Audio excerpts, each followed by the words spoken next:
second video about true creepy stories.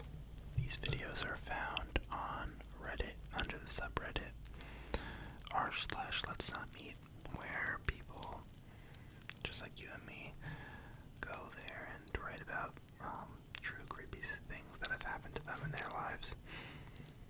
And it's quite an interesting place. If you have some time to check out. The stories I'm reading today are in no way mine. I just enjoyed them and thought I might share them with everyone else. And so I will link those stories below, and much respect to those who wrote them. This video comes from a user, SteenPeace, a person who sold me a cell phone and then used my number to harass me nonstop. When I was 17, female, my older sister, 23, took me to the mall to get a cell phone. The guy who sold it to us, probably early 20s, showed us several options. Let me pick the phone, choose from a selection of numbers, pretty standard. Set us up with a plan, and we left. Nothing seemed too out of the ordinary when I got a text. "Hey, it's the guy who sold you the new phone." I replied, "I'm not sure what." I was young and naive. This was 13 years ago. What I remember is that he kept texting me and calling me, kept telling me how attractive I was and that we should be together. I told him it wasn't a good time for me. I was about to leave for the entire summer. He asked where I was going and offered to come along. I didn't have any hard plans. Was going to live out of my car. Definitely didn't want a stranger to ride along. Thought it was odd that he would quit his job and leave the state on a whim for a girl he only spoke to in person for around 15 minutes. I told him I thought this was creepy. I asked him to leave me alone and stop calling and texting. He kept calling. I kept not answering. We had to file a complaint and change my number. So, phone guy whose name I can't forget, may we never meet again. P.S. I wonder how many girls experienced something like this, just trying to get a cell phone, but it came with a stalker. This next story comes from Huntrain. Blinds are a necessity, not a luxury. I live in a split-level house with my boyfriend, and our bedroom is upstairs. In our bedroom, we have a half window that overlooks the lower split of our house, meaning there is a roof that comes right under our window. This window also overlooks our backyard, which is all woods and no neighbors. We never see anyone back there, which is the reason we didn't have blinds on it. It was late one night and we were in bed fooling around with the bedroom lights on. We carried on and hung out relaxing in bed for an hour or so, and then decided to call it a night. We flipped the lights off and were falling asleep. About 5 minutes after turning the lights off, we hear a man's voice from outside the window in a sing-song voice say, "Good night." We both froze in place, and I mustered the courage to say to my boyfriend, "Did you hear that?" He responds that he did and hops out of bed. He then goes downstairs, gets his gun out of the safe, and goes out into the backyard while I call the police. Listen, we all know this was not a smart idea, so let's just save it. He searches the roof and the yard for a while and finds no one. He returns to the house and places his gun in our armoire instead of the safe, next to a MacBook Air and $1,000 cash. The police come and take a report. My boyfriend and I have a sleepless night. The next morning we go to work as usual. Thankfully, my boyfriend returns home first to find that our house has been broken into and completely destroyed. Everything is thrown apart as if someone was looking for one specific thing. Drawers were turned upside down, closets ransacked, cushions off the furniture, etc. My boyfriend calls the police, and while waiting for them to arrive, he assesses the damage, looking for missing items. A shrinking feeling sets in as he realizes the only missing thing in the house is the gun he went out with the night before. When I say only, I mean only. Not even the stack of cash lying next to the gun.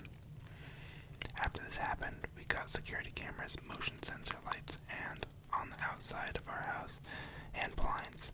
The police never found the guy or the gun, and we are lucky we haven't had anything related happen again. The question still haunts us, though. How long has he been watching us? Was it just this once? Had it been since we moved in? Where was he hiding while watching my boyfriend look for him carrying that gun? What creepy message was he trying to send by only stealing a gun? I still can't shake the sing-song voice saying, "Good night." Someone living in my Crawlspace. Okay, first let me say I debated about posting this here because I may be overreacting about a few weird things that have been happening in the past couple of weeks. But then I decided to go ahead and post it anyways and see what y'all think about it. And please tell me if I'm overreacting.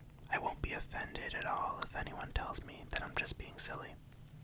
First off, our house has a basement crawl space that's only accessible from outside through a door directly underneath my bedroom window and about 10 feet from the bottom of the steps leading up to the back deck.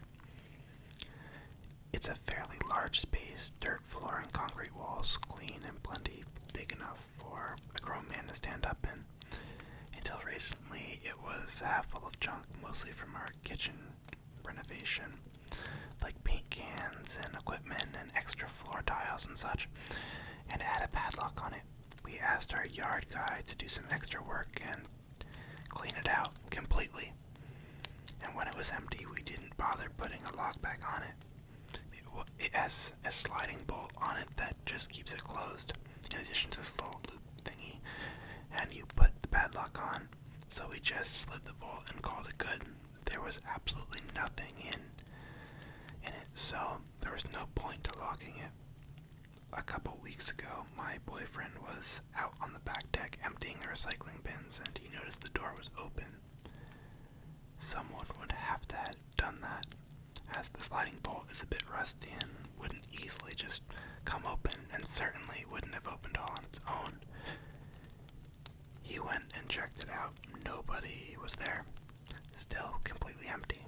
He thinks, well, okay, someone must have been poking around and didn't find anything interesting. But he did tell me about it and reminded me just to keep the doors locked when he wasn't home. A few days after that, I noticed the dog outside, and he ran straight to the door and started sniffing and scratching at it, and I noticed that it was slightly open again. I opened it, went inside, and walked around. Nobody there. Let me add here that we have a lot of trees and wildlife on our property, including raccoons, groundhogs, in addition to a ton of squirrels. We have one huge oak tree that overhangs the roof, covering the master bedroom, so it's nothing unusual to hear squirrels and other animals on the roof with their little pattering feet and scratching sounds. Yesterday, I was here alone, laying in bed reading a book. The house was completely silent. Usually the dogs will lay in bed with me, but he was fidgety, acting. He was pacing and just acting so weird.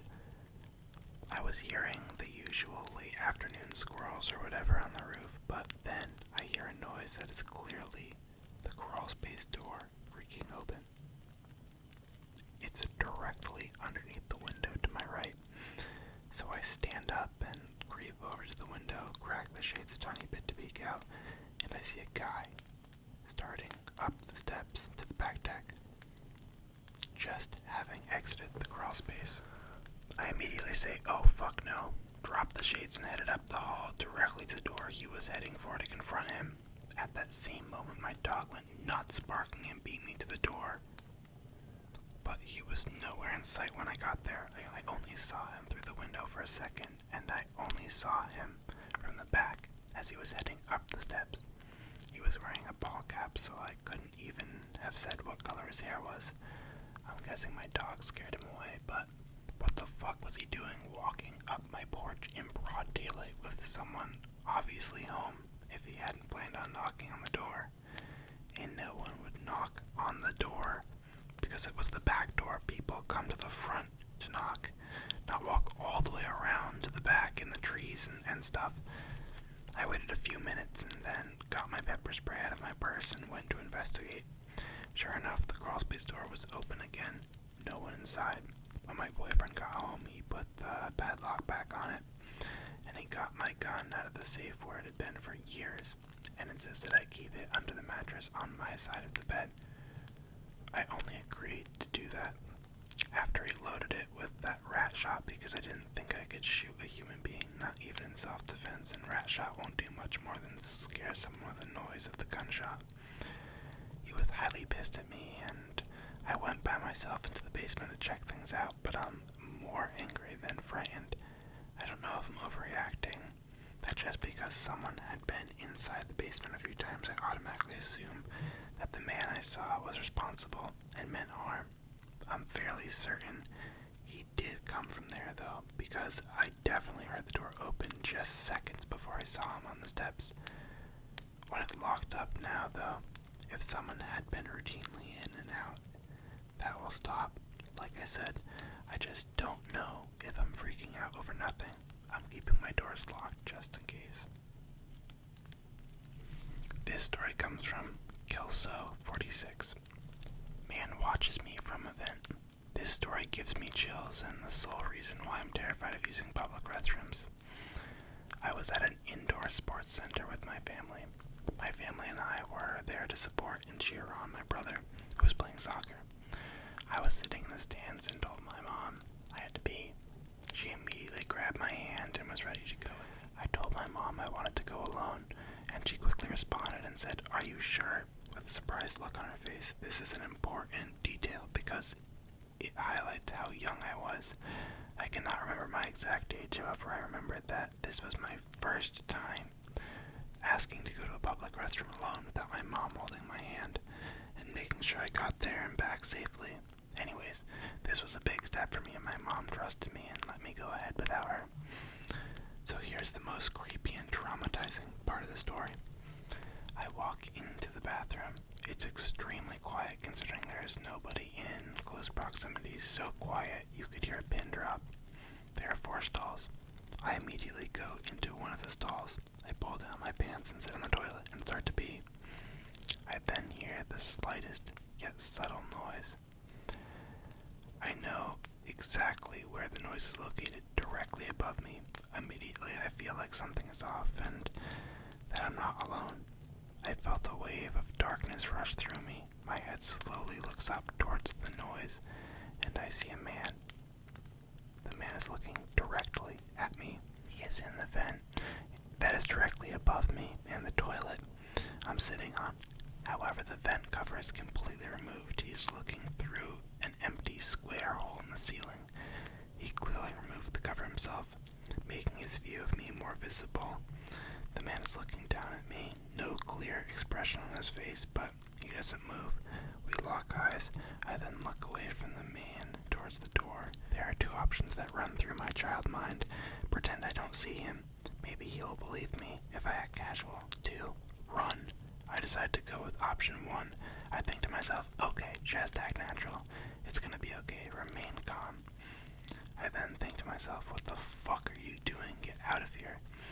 I then open the door and run for my life and get out of the bathroom and run down the empty hallways to get away. Regretfully, I did not tell my mom or anybody else about this incident. Once I got back to the soccer field, my mom asks, "How'd it go?" With so much excitement in her voice, I was such a tremendous shock that the only thing I could respond was, "Good." My mom kissed me on my forehead and was so proud of me. Not telling anyone about this is hands down one of my biggest regrets. The creep got away with it, watching me, and likely many other girls and women. I should have told my mom, who would have contacted the police who could have caught that creep. Maybe I was too young and immature to fully understand what had happened. I don't know, but this breaks my heart. I don't tell a soul. Creepy sir who traumatized a young innocent child. I hope we never meet again. Hey everyone, thanks for watching this video. I hope you enjoyed it. If you did, feel free to pop a like or subscribe down below. Also, if you have any advice or commentary, as this is a new channel, please let me know in the comment section. If you haven't already, please go ahead and check out my first video, which is in the exact same style with 3 other great stories.